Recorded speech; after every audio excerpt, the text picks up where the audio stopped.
시청자 여러분, 안녕하십니까? 베나TV입니다. 오늘 새로운 책을 들고 왔습니다. 이거 통일부에서 지금 낸 책인데요.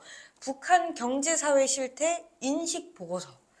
야, 탈북민 6,351명과 인터뷰를 했다. 그러면은 지금 한 35,000명이니까 거의 뭐 6분의 1이 넘는 사람들과 인터뷰를 한 거죠. 네, 통일부에서 새로 이렇게 책을 냈는데 어떻게 박사님도 좀 읽어보셨습니까? 그럼요. 뭐 굉장히 통계 자료가 많아요. 또 특징 중에 하나라고 꼽자면 2017년 탈북자, 2019년 탈북자, 그러니까 정말 최근에 탈북하신 분들의 또 심층 인터뷰를 하셨더라고요. 그렇죠. 그래서 이 책을 보고 북한 사회에 대한 인식의 깊이가 마구 좀 이렇게 깊어지는 듯한 느낌, 이런 느낌을 받았고, 두 번째는 역시 베나TV가 할 일이 많구나.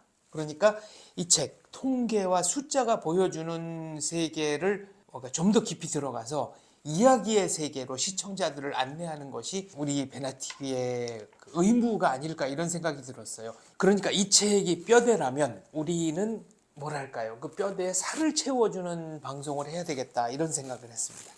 목차를 좀 살펴보니까 북한의 경제 실태와 변화, 사회 실태와 변화, 그리고 주민 의식까지 굉장히 광범위하게 좀 다뤄졌어요. 이 책의 모든 내용을 다 다루기에는 시간이 좀 부족할 것 같고, 일단 저희 시청자분들이 가장 좀 관심 있고 재미있게 들으실 만한 내용은 역시 장마당 내용이 아닐까 싶습니다. 이미 노동당을 제2당으로 밀어내고 제1당으로 올라선 우리 장마당 얘기인데, 이 책에 보면은 돈 빌리는 목적, 돈 빌리는 목적이 과거에는 생계 유지를 위해서 조그마한 좌판 장사를 하려는 분들이 많았는데, 최근에는 장사 미천을 대달라. 그러니까 도매상도 생겼고, 큰 거상, 뭐 거상이라고 치기는 그렇지만 아무튼 좌판을 넘어서는 큰 장사를 하는 사람도 생겼고, 그리고 심지어는 신용대출, 일종의 사설은행 같은 조직도 생겼다는 거죠. 근데 돈을 빌렸을 때 그 이자율이 꽤 세더라고요.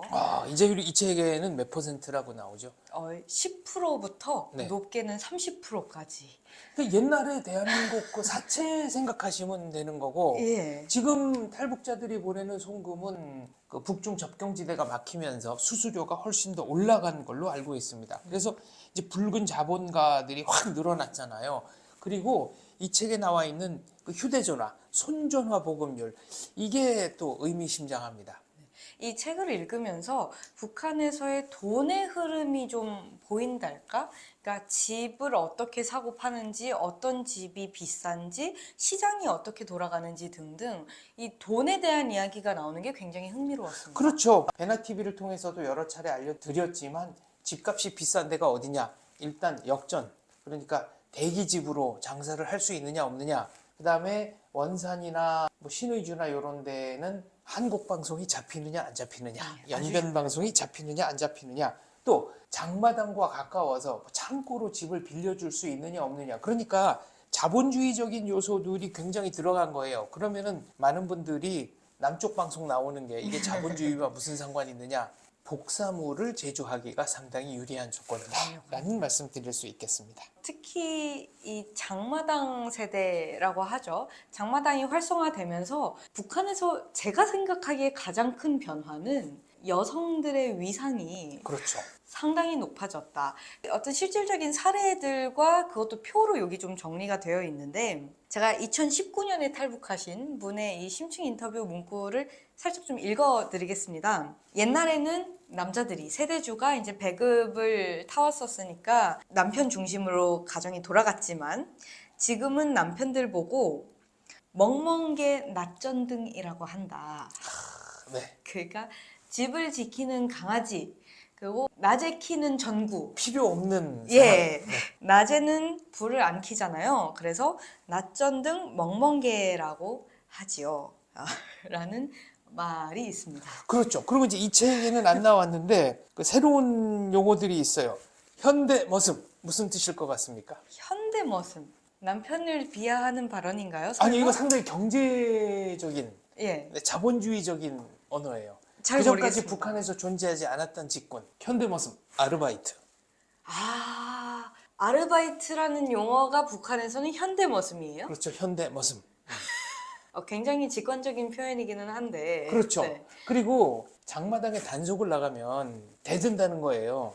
과거에는 북한에서 비사회주의를 한다 그러면 이거는 어마어마한 반역이었잖아요. 그렇죠. 근데 장마당에서 아까 말한 것처럼 장사 미천을 마련해 가지고 도매도 하고 뭐 도시 대 도시 연계 무역도 하고 이른바 붉은 자본가가 생겨난 거죠. 그럼 이런 사람들 이거 비사회주의 아니냐?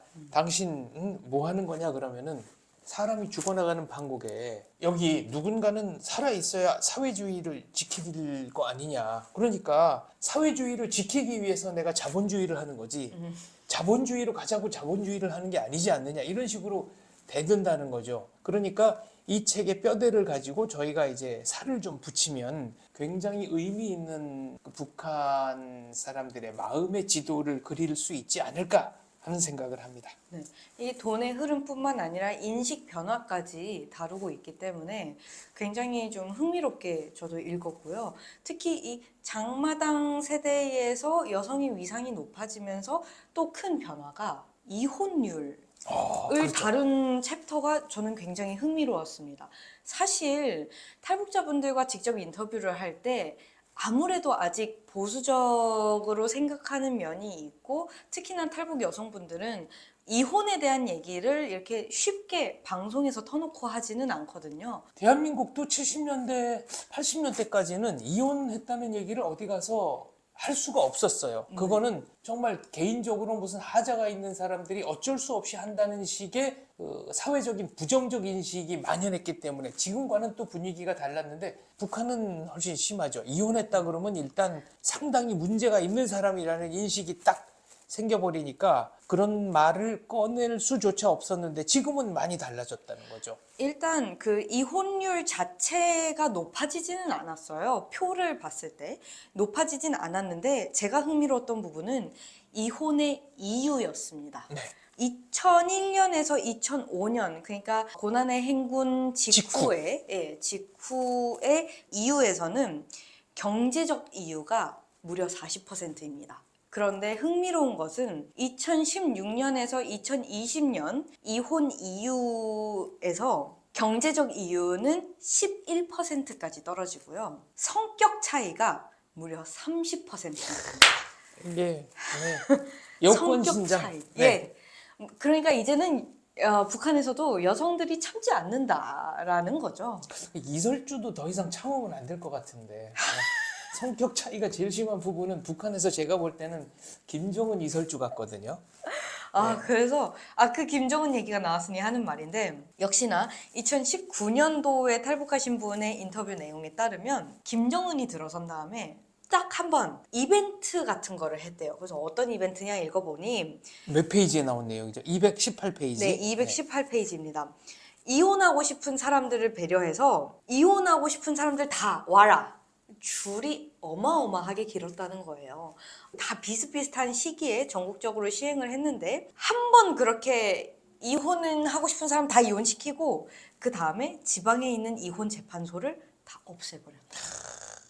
그렇게 재판소를 또 없애니까 젊은이들이 결혼 등록을 안 하고 그냥 살더래요. 동거가 늘어났다고 하죠. 네, 동거가 늘어났고 배급을 주지 않으니까 굳이 결혼 등록을 할 이유가 없다 이거예요. 그렇죠. 예, 어차피 장마당에서 다 장마당으로 돈을 버니까 굳이 결혼 등록을 하지 않고 동거하면서 같이 사는데 여기도 예외가 있습니다. 당 간부, 그다음에 뭐 보위부 이런 어떤 간부들은 또 결혼 등록을 합니다. 결혼 등록을 해야 당 간부에도 들어갈 수 있고 승진도 승진을 빨리 할 할 수 수 있고. 그리고 여기서 또 아주 흥미로운 사례가 당 간부예요. 근데 너무너무 이혼을 하고 싶어 도저히 같이 못 살고 있더래요. 일단 당 간부를 그만두고 2, 3년을 노동자로 일을 하면서 그 사이에 이혼을 하고 다시 서류 작업을 해서 당 간부로 이제 싱글 돌싱이죠. 싱글이 된 다음에 위장 이혼이 아니라 무슨 위장 노동입니까? 그럼? 예, 위장 노동을 해서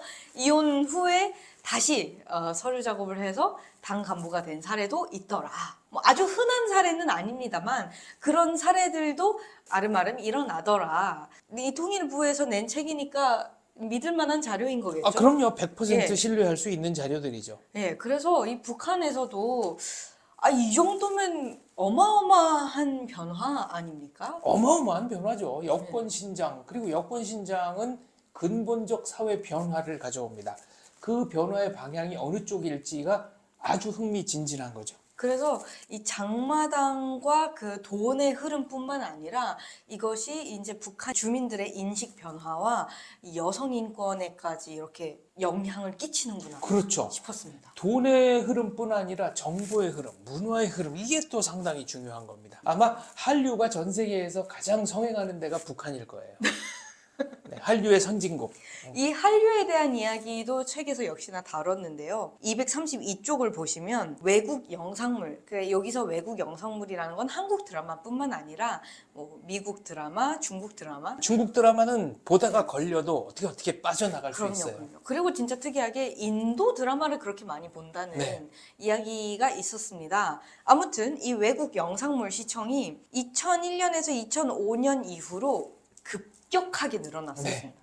역시나 고난의 행군 직후 어떤 큰 변화들이 일어나면서 또 그 당시에 이제 많이 죽고 많이 탈북하면서 이제 중국에서 좀 영상물이 많이 유입된 것이 아닌가 싶은데요. 삶이 팍팍하면 뭐 문화, 오락 이런데 자연히 마음이 가죠.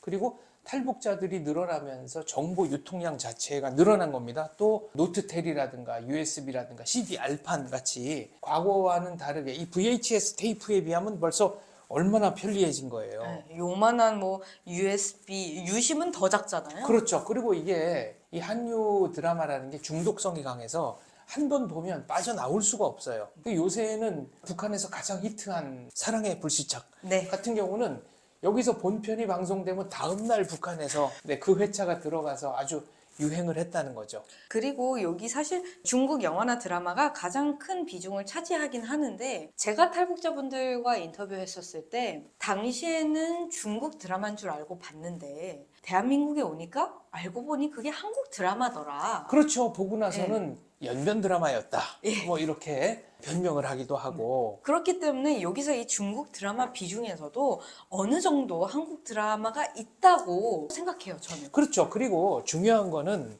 어떤 작품이 얼마나 유통됐는지, 유통량도 중요하지만 그 사람들의 마음에, 북한 주민들의 마음에 어떤 드라마가 얼마만큼 영향을 끼쳤는지 이 영향력을 기준으로 한다 그러면 한류가 압도적이죠. 왜냐하면 우리도 60년대, 70년대에 미국 헐리우드 영화를 비롯해서 수많은 영화가 국내 개봉관에서 상영이 됐지만 일단 외국 문화는, 외국 영화는 신기하다, 부럽다 이런 느낌이 있죠. 근데 북한 주민 입장에서 이 한류는 말을 대부분 알아듣는 거잖아요. 그러니까 감상의 자세 자체가 다르다 이렇게 볼 수 있겠습니다. 드라마, 영화에 대해서 김정은도 굉장히 신경을 많이 쓰고 있구나를 느낀 것이 2020년에 제정된 반동사상 문화 배격법, 네. 그리고 2021년 제정된 청년교양보장법, 또 2023년 평양문화어 보호법을 네. 이제 김정은이 채택을 했는데 이건 모두 북한 주민 사이에서 이 외래 문화, 그렇죠. 그리고 한국말, 그러니까 남한말이 계속 확산되고 있는 것에 대해서 어느 정도 통제를 하려고 그래서 이렇게 책정한 것이 아닌가 싶습니다. 그래서 평양문화어 보호법, 네. 이 책 234페이지에 나오죠. 이 책은 이렇게 정규적인 단어밖에 쓸 수 없는데 북한에서 이거를 뭐라고 부르는지 아세요? 뭐라 부릅니까? 오빠 금지법. 오빠라는 말을 하면 잡혀간다. 오빠 금지법. 유사한 단어로는 자기야 금지법 등등이 있습니다. 그런데 이 북한 주민들 입장에서는 우리가 상상하지 못하는 방법으로 프로그램을 소비를 하세요. 그러니까 초창기에는 이제 연변에서 들여온 전국 노래자랑 송혜 선생님이 사회 보시던, 근데 소리는 안 나와. 화면만 나와. 그럼 뭘 보는 거예요? 그런데 사람들의 반응, 표정, 옷차림, 그 자유로움. 네, 자유로움.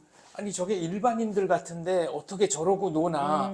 소리까지 들으면 내가 얼마나 재밌을까. 그리고 TV조선에서 미스 트롯, 미스터 트롯 예. 유행했잖아요. 엄청났죠. 시청자 투표를 하잖아요. 그러면 이게 투표에 반영되지 못한다는 걸 알면서도 북한 주민들이 몰래 자기들끼리 투표를 해서 1, 2, 3등을 뽑았다는 거 아닙니까? 그러니까 통일 후에 이거를 합산해가지고 순위를 다시 매기든지 아니면은 통일 후에 북한 주민이 뽑은 이 미스터 트롯, 미스 트롯 1기 대상은 누구였는지 명예 1위. 명예 1위, 예. 북조선 1위 이런 것도 좀 했으면 좋겠다.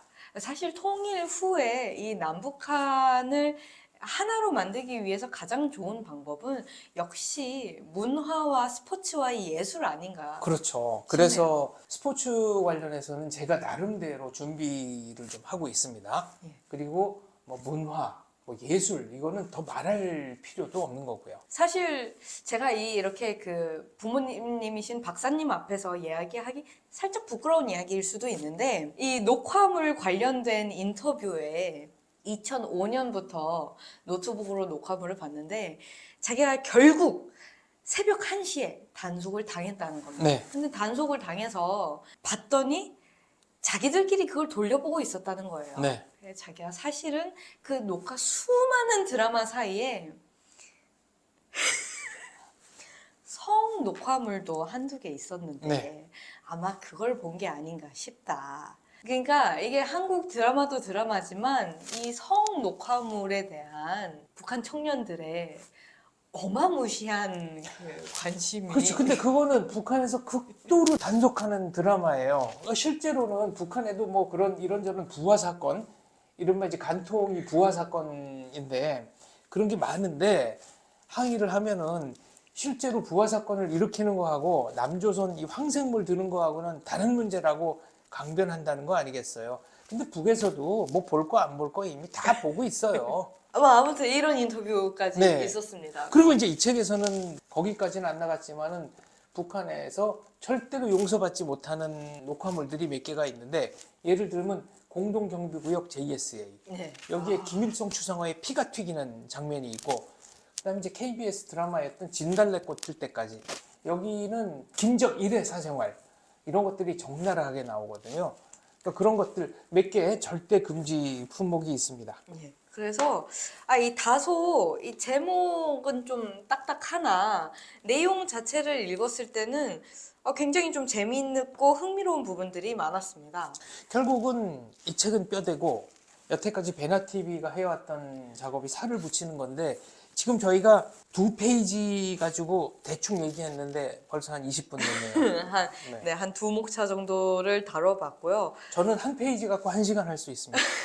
6,351명을 인터뷰했다는 것 자체가 굉장히 큰 의미가 있는 것 같고 사실 베나TV도 탈탈탈로 지금 거의 한 300명 조금 넘게 인터뷰를 했는데 6,000명 넘게 했다는 건 이건 저희가 따라잡으려면 한참 남았습니다. 그렇죠. 베나TV 탈탈탈 원래 목적이 35,000명 탈북민을 전부 다 인터뷰하자는 거였으니까 1차 목표가 이 책에 나온 6,351명, 2차 목표는 이제 35,000명. 네, 이렇게 목표를 세우고 전진하면 되겠네요. 네, 통일부에서 큰 일 해주셔서 다시 한번 너무 감사드린다는 말씀 드리고 싶고 이렇게 잘 만들었는데 네. 이거 많은 분들이 좀 보실 수 있으면 좋겠습니다. 네, 한 명이라도 더 보는 게 저는 중요하다고 생각합니다. 한두 페이지 가지고도 이렇게 수많은 얘기들을 저희가 끌어낼 수 있습니다. 이 책을 출발점으로 해서 북한의 반인권 범죄라든가